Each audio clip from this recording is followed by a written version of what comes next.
Chapter 1. The Mythology of Science. On the surface, a myth is the illusion of an age or a culture whereby life and its origins are interpreted. As such, the myth has an axiomatic truth to the age and is its criterion for judging and assessing reality. But much more is involved in the concept of myth. A myth is the attempt of a culture to overcome history, to negate the forces and ravages of time, and to make the universe amenable and subject to man. The myth reveals a hatred of history. History shows movement in terms of forces beyond man and in judgment over man. History rides heavily over man, is inescapably ethical, shows a continuing conflict between good and evil, and clearly shows man to be the actor, not the playwright and director. And this man hates. To fill a role he never wrote, to enter on stage at a time not of his choosing, this man resents. The purpose man then sets for himself in his myths is to end history, to make man the absolute governor by decreeing an end to the movement that is history. Where his myths acknowledge man's lot in history, man ascribes his sorry role not to his depravity, but to the jealousy of the gods. The goal of the myth, progressively more clearly enunciated in time, has become the destruction of history and the enthronement of man as the new governor of the universe. The means used by man to accomplish the goal of his myth is magic. The purpose of magic is the total control by man over man, nature, and the supernatural. Whatever the form magic takes, this is its goal. The relationship of magic is therefore basically to science, rather than to biblical religion. Under the influence of Christianity, science escaped from magic. The purpose of science ceased gradually to be an attempt to play God, and became rather the exercise of dominion over the earth under God. The redeemed Christian is God's vicegerent over the earth, and science is one of man's tools in establishing and furthering that dominion. For science to overstep that role is to forsake science for magic. The purposes of modern science are increasingly those of magic, the exercise of total control. The essential goal of modern science is knowledge in order to have prediction, planning, and control. Magic thus has again triumphed, and modern science is popular precisely because man today, wedded again to the world of myth, demands magic to overcome history, to eliminate the ethical struggle, and to place man beyond good and evil and beyond judgment. On the whole, modern science has taken readily to this new role, and it is enjoying its status as magicians to modern man. Science thus has become magic and is governed by myth. Basic to God's nature as sovereign is his omnipotence. It is not only an assertion of the Bible, but a basic presupposition of every page, that all things are possible with God, and with him nothing is impossible. It is not surprising that man, having succumbed to the lure of myth and believing himself to be his own God, should proceed on the premise that all things are possible with man, scientific man. The examples of this faith are many and striking. The world of history condemns the sun to death. The sun was created, and the sun therefore can die. It does not have eternity nor any self-regenerative power to enable itself to revive itself at will. The sun has a history. It moves in terms of a predetermined and predestined plan not its own. The sun, like the entire universe, and man included, belongs to the world of history. It must die. But man, the mythmaker, wants a world refashioned according to his own imagination, created by his own word. History must therefore either be arrested or, having run its course, be recreated by the new God, the new great magician, scientific man.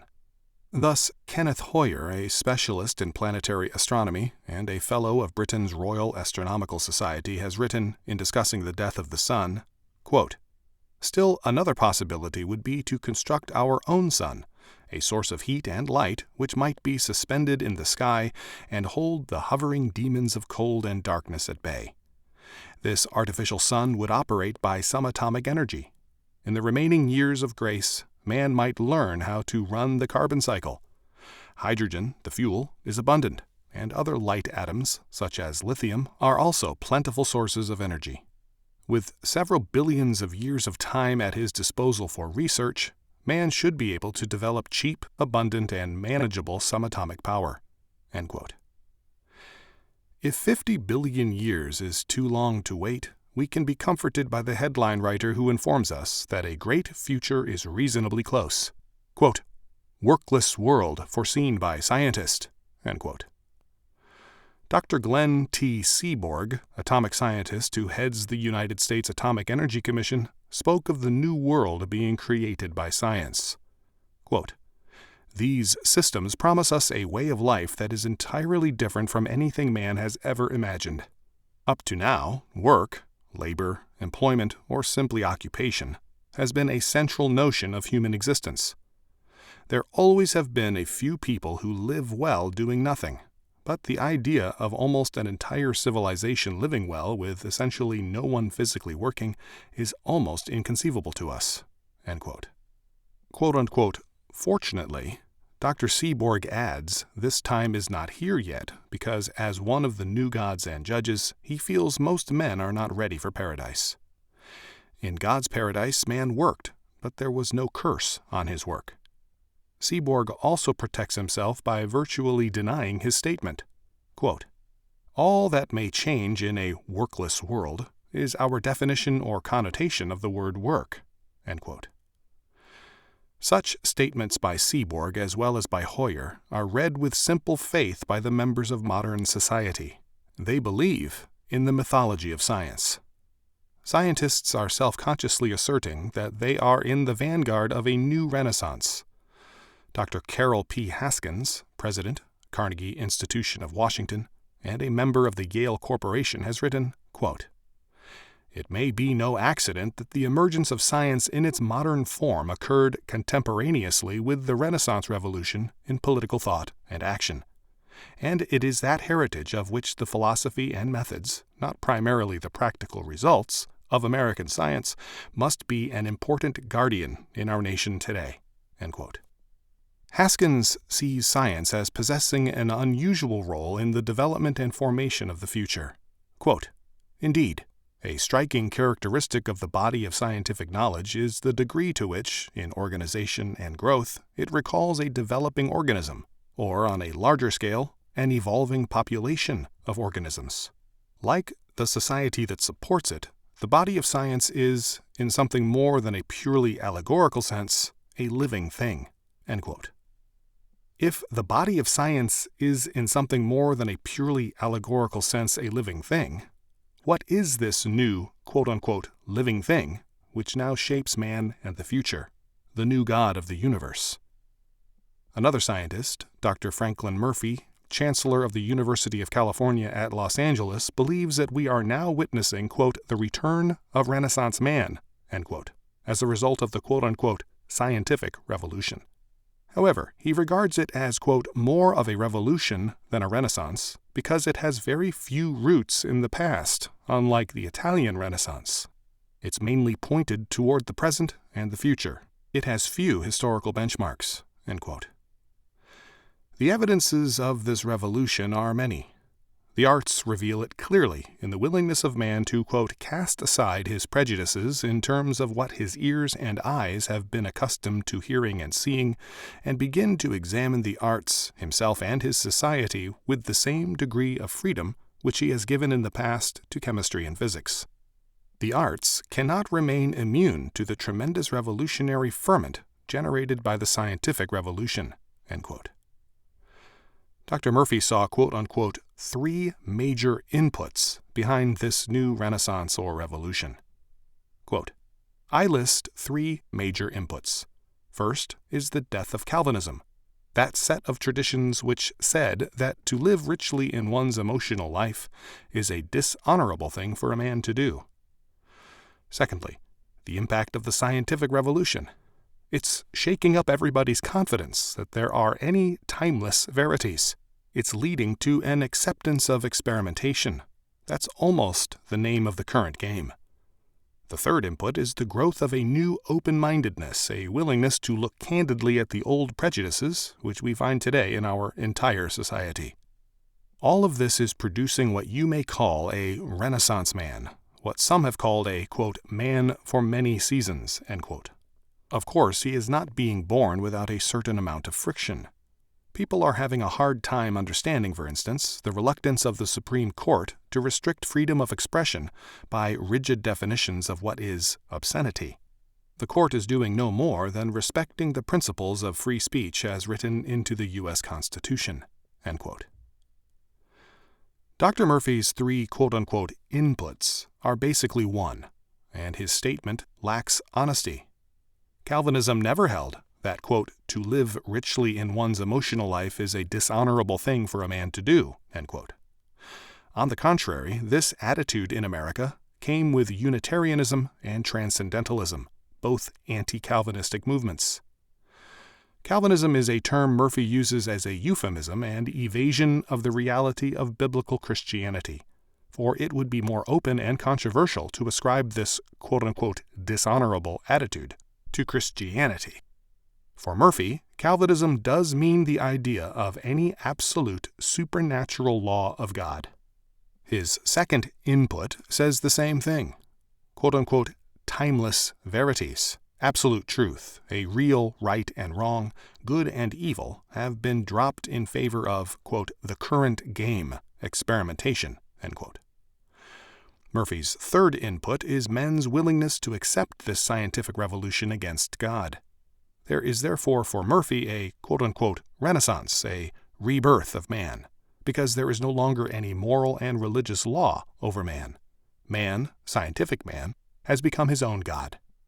The use of the term Renaissance is thus significant even with the qualifications. The Renaissance revived pagan humanism. Man again became his own ultimate. Man was the measure of all things and thus his own law and God. As a result, because there was no higher law recognized, the state became totalitarian, and the Renaissance and the 20th century scientific revolution are the two great periods of totalitarianism in the post-Roman world.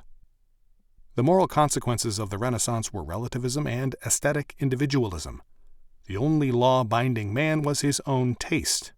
For the Renaissance perspective, quote, good and bad are not absolute concepts, but products of their time.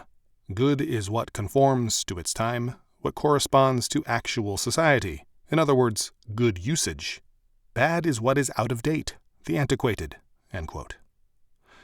The goal of the Renaissance was to strip man of the bondage of law and leave him free to sin as he pleased, subject only to his own taste, to personal aesthetics.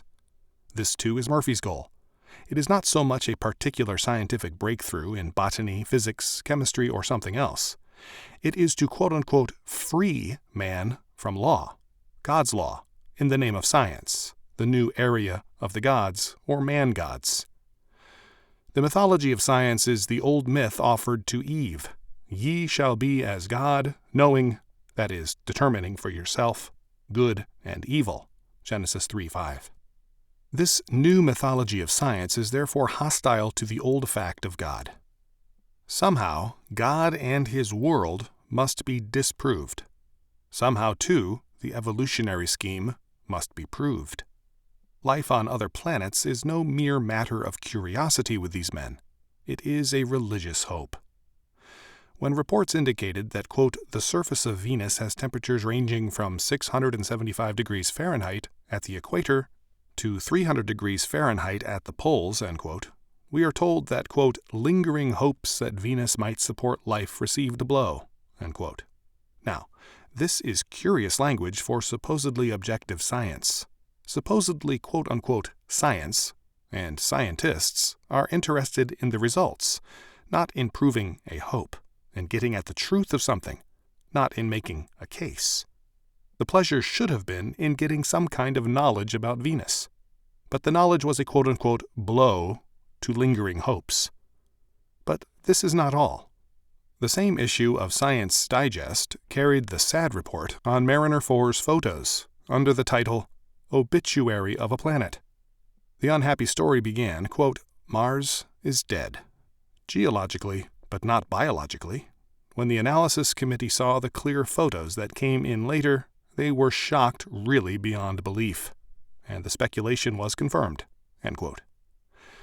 However, the committee did not entirely give up hope. They stated that, quote, "the Mariner photos neither demonstrate nor preclude the possible existence of life on Mars." End quote. Mars is geologically dead, but hope for biological life is not surrendered, and recent speculations have revived the hope. Scientific objectivity and impartiality? On the contrary, this is a passionate dedication by the new magicians to the myths of their own making. The scientists believe themselves, modestly, to be the new gods of the universe. Alan Smith asks humbly in one article, quote, "Can we improve on nature too much?" End quote. He states that, quote, "There is no law, natural or otherwise, that says nature cannot be duplicated through the use of other materials, and without drawing the idea out any further, it's sufficient to say that any good camera lens is optically superior to the eye." End quote. Automation and cybernetics are an indication of the possibilities for the future. Quote, "It's also well within the bounds of future possibility to build a highly complex machine that is quite capable of building, reproducing, similar machines whenever the situation demands." End quote. The optimism of science is boundless. Having declared that scientists will create a new sun, it is nothing for them to plan the creation of life. A famous biochemist has said, quote, "This century will go down in history as the century when life ceased to be a mystery.